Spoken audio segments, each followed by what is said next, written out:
Hello friends, welcome to the channel. We are on the last topic of rotational motion और हम आज जैसे हमने पिछले लेक्चर्स में दोनों एक्सिस थ्योरम पढ़ लिए थे। एक एक्सिस थ्योरम हमने पढ़ा था perpendicular axis theorem, it was given as I Z is equals to I X plus I Y, और दूसरा थ्योरम हमने पढ़ा था parallel axis theorem I O is equals to I C plus M H square. ये जो theorem हमने पढ़े थे, हम क्या करेंगे, इस थ्योरम के कुछ एप्लीकेशंस पढ़ेंगे। जैसे पहला एप्लीकेशन हम रॉड एक शेप को लगाएंगे, दूसरा एप्लीकेशन हम लगाएंगे रिंग नाम के शेप को, तीसरा एप्लीकेशन हम लगाएंगे डिस्क शेप को, और हम क्या कर सकते हैं, इनके एप्लीकेशंस को हम स्टडी कर सकते हैं in terms of perpendicular axis theorem और पैरेलल एक्सिस थ्योरम। अब मैं जो एप्लीकेशंस लेने वाला हूं वो एप्लीकेशंस हमारे टेक्स्ट बुक में है। उसके अलावा भी कुछ एप्लीकेशंस हो सकते हैं जो हमें पता चले। हमें बेसिक फॉर्मूला पता रहना चाहिए जो हमें दिया हुआ रहेगा, या हमें वो लर्न करना है, और उसके बाद हम उस पर अप्लाई करेंगे डिफरेंट एक्सिस थ्योरम। इसलिए अगर कोई दूसरा फॉर्मूला, समझो दूसरा शेप आ जाता है, तो उसका सेंट्रल एक्सिस का फॉर्मूला अगर हमें पता हो तो we can calculate other expressions as well. So इसको स्काई इज द लिमिट है, जितने दुनिया में शेप है उतने मोमेंट ऑफ इनर्शिया रहेंगे। मैं on the easier note rod, ring, disc, sphere, ये जो प्रैक्टिकल शेप्स है उनके बारे में आज डिस्कस करने वाला हूं। बहुत इजी पार्ट है। अगर आपको दो थ्योरम समझ में आए हैं, परपेंडिकुलर एक्सिस थ्योरम और पैरेलल एक्सिस थ्योरम, तो ये पता चल जाएगा। और इस लेक्चर के बाद हम कल से नेक्स्ट चैप्टर शुरू करने वाले हैं, that chapter will be oscillations, और ऑसिलेशंस के लिए भी हमें रेडी रहना है। तो सबसे पहले हम आज का लेक्चर शुरू करते हैं। We are talking about moment of inertia of different shapes. What is moment of inertia of different shapes? यानी पहले, सबसे पहले हम समझिए, एक शेप को पकड़ लेते हैं। That first shape it will be our rod. No, suppose this is our rod, suppose this is a rod. अब इस रॉड को क्या कर लिया है, we have to calculate first part, moment of inertia of rod about its axis passing through its center and perpendicular to its length. And suppose this is the axis of rod. Rod is moving like this. Okay, this is rod and this is the axis of rotation. This is axis of rotation which is perpendicular to its plane and passing through its center. Suppose this is the center of the rod. So, और इसका formula हमें given है, इसका formula हमें दिया हुआ है, and that formula can be considered to be ml square by 12, where l is considered to be the length of rod. अब हमें जैसा ये moment of inertia of rod का फॉर्मूला है अबाउट इट सेंटर, वैसा रिंग का भी याद करना है, डिस्क का भी याद करना है, और स्पीयर का भी याद करना है। तो एक एक एक्सिस ऑफ रोटेशन का फॉर्मूला हमें हर एक शेप का याद करना है, और उसके बाद हम आगे बढ़ सकते हैं in terms of that particular shape. So rod का सेंटर का मोमेंट ऑफ इनर्शिया है ml स्क्वायर बाय 12। अब इसके बाद में अगर हमें निकालना हो moment of inertia of rod about axis passing through its edge. अब axis passing through its edge यानी एक्सिस कहां होगा, तो एक्सिस यहां पे होगा, क्योंकि this is the edge of that particular rod. Consider this point as ओ। अब ये इस एज में आ सकता है, नहीं तो इस एज में आ सकता है, किधर से भी आएगा, तो दोनों एक्सिस में का डिस्टेंस क्या हो जाएगा, l by 2, because rod C is the centre and rod is of length l।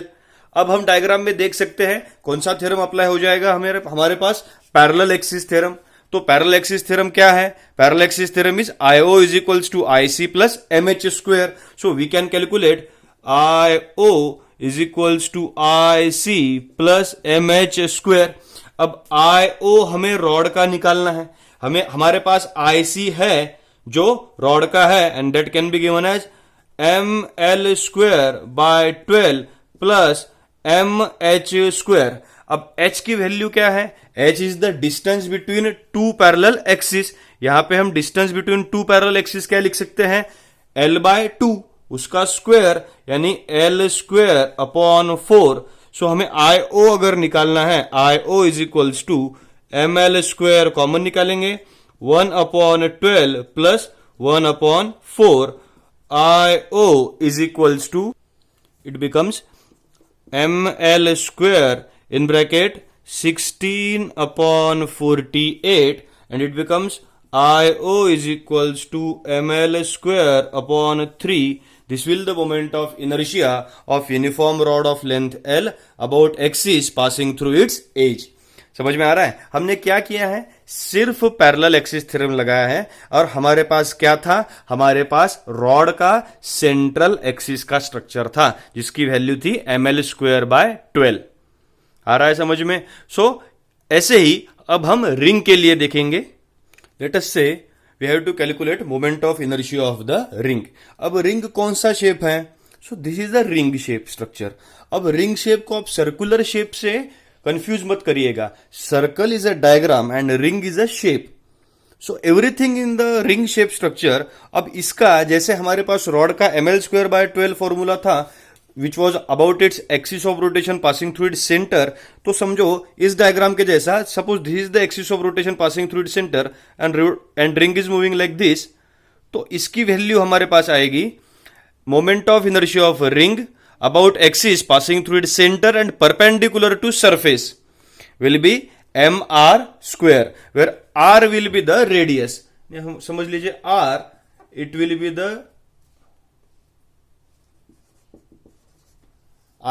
the radius of that particular ring. और यहां पे वो हमारे पास क्या हो जाएगा, हमारे पास this will be the axis of rotation जिसकी वैल्यू कितनी है mr².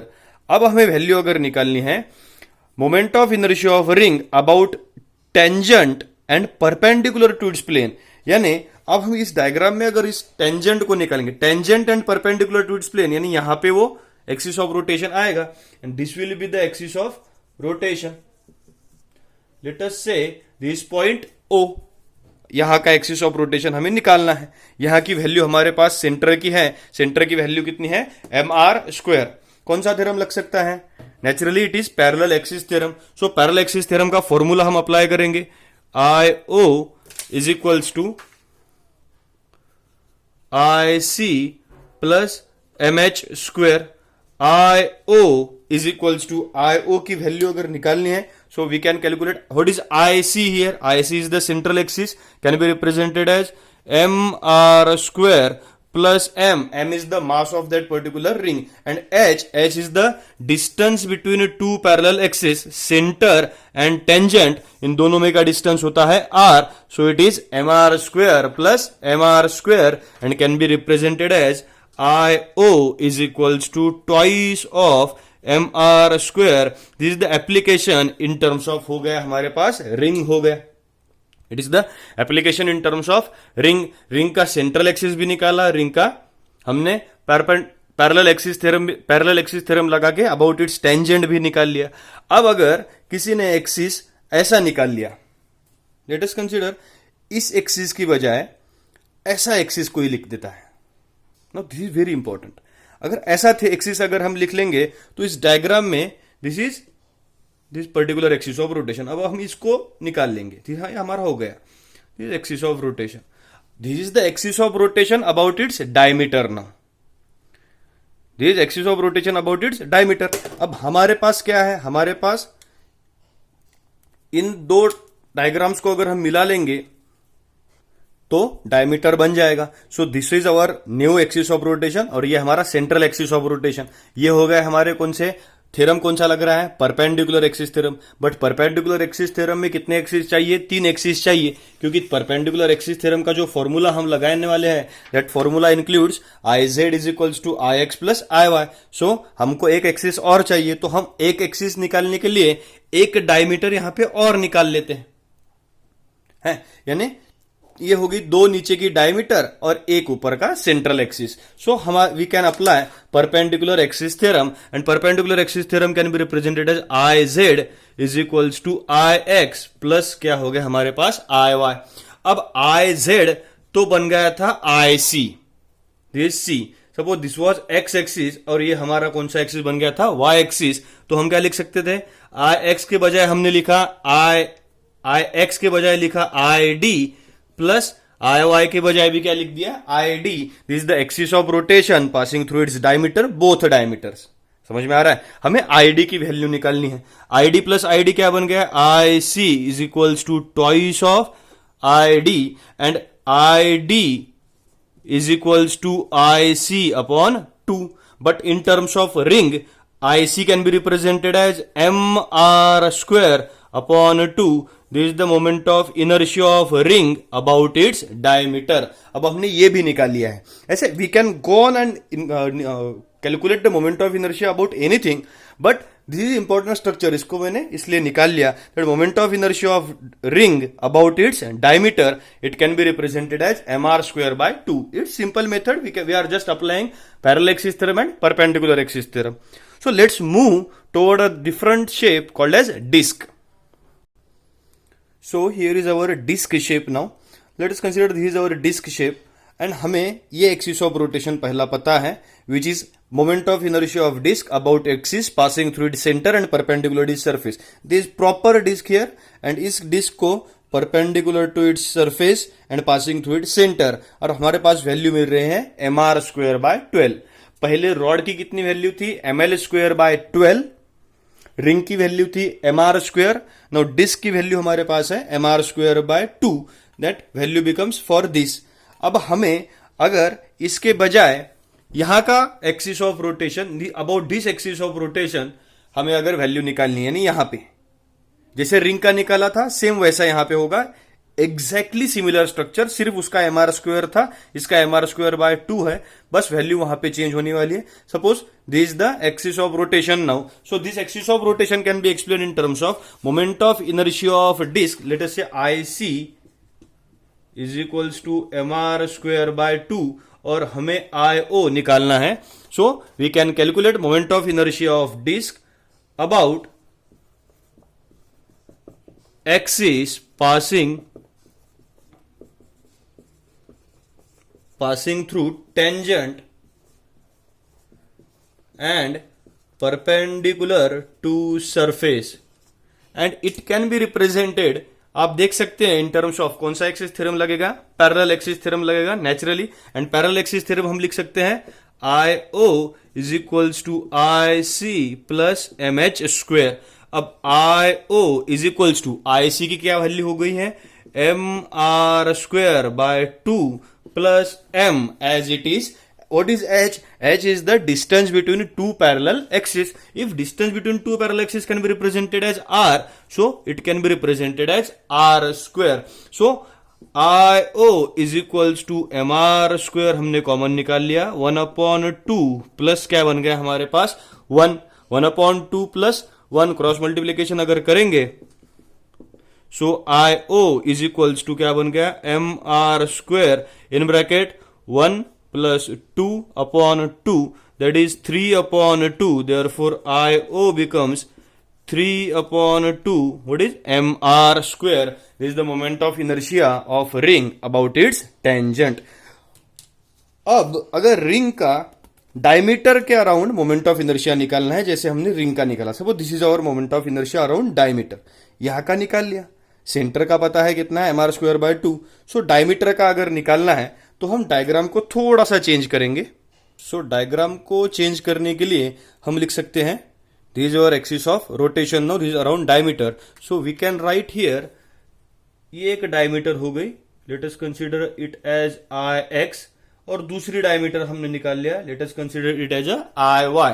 सो हमारे पास दो डायमीटर्स आ गई है, one is IX and other is IY. कौन सा थ्योरम लग सकता है? Perpendicular axis theorem, and it can be represented as IZ is equals to IX plus IY. Here IZ is IC is equals to IX is ID plus ID, can be represented as twice ID. IC can be represented as IC plus twice of ID. अब हमें ID की value निकालनी है. So ID is equals to IC upon 2. For disk IC कितना था? mr square upon 2/2. therefore it is mr square upon 4. एकदम easily हम इसको कैलकुलेट कर सकते हैं in terms of moment of inertia about its diameter. हो गया, ये हो गया डिस्क का.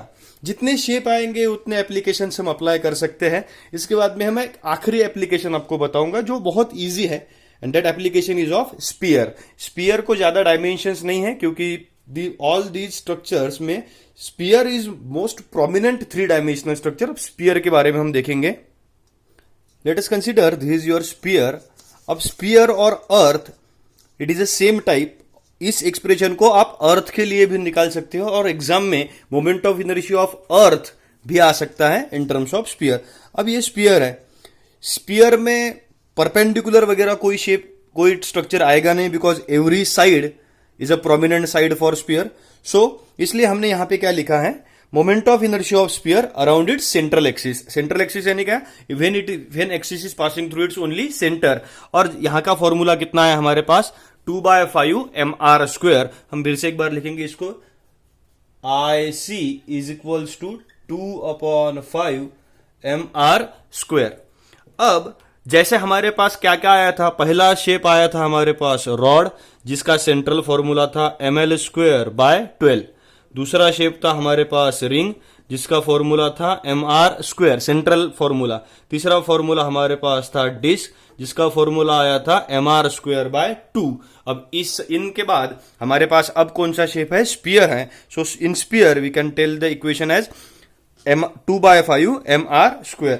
यहां पे एक ही दूसरा थ्योरम दूसरा एक्सिस ड्रॉ कर सकते हैं and that axis is along it's tangent IO. बाकी तीसरा एक्सिस को ड्रॉ नहीं किया जाएगा क्योंकि this will be your central axis and in different structure only a tangent can be drawn क्योंकि इसको साइड नहीं है. सो हमें IO अगर निकालना है, so for axis through tangent, आपको समझ में आ गया होगा कौन सा थ्योरम लगाएंगे, parallel axis theorem. IO is equals to IC plus MH². IC कितना है, 2/5 mr² plus H is the distance between two parallel axis, it is given by mr². क्या कॉमन निकाल लिया, mr² कॉमन निकाल लिया. In bracket 2/5 plus 1 IO can be represented as 7/5 mr². This will be the moment of inertia of sphere or say earth about axis of rotation passing through its tangent. ये हो गए हमारे applications. अब सबने एक बात ध्यान रखनी है, इसकी एक्सरसाइज हम सॉल्व करेंगे नेक्स्ट वीक. तब तक हर एक स्टूडेंट इसके फर्स्ट लेक्चर टू आज के लेक्चर तक सारे वीडियोस देखेगा और अपने नोट्स बनाएगा. अब टेक्स्ट बुक में की एक्सरसाइज इसकी नेक्स्ट वीक यानी ज्यादा से ज्यादा ट्यूसडे या फ्राइडे को डिस्कस करेंगे text book exercise from text book. तब तक हम एक बहुत इंपॉर्टेंट चैप्टर इसके बाद चालू करने वाले हैं and that chapter is your oscillations. सबसे इंपॉर्टेंट चैप्टर्स में से एक है जो हम कल से डिस्कस करेंगे. सो रोटेशनल डायनामिक्स को पढ़ते रहिए. यहां तक जो है वो हमारा सिलेबस में है, सब पार्ट हमने इंक्लूड कर लिया है. We have discussed almost all part. मैं थोड़ा ज्यादा भी डिस्कस कर लिया हूं इसमें. सो हर एक लेक्चर के वीडियो से होते हुए जाके यहां तक आइए. You can solve exercise if you have PDF of books, नहीं तो मैं उसको सॉल्व करके दूंगा ही. लेकिन पढ़ते रहिए और दूसरों को पढ़ाते रहिए. चैनल को सब्सक्राइब कीजिए, शेयर कीजिए, लाइक कीजिए और फैलाइए. Thank you.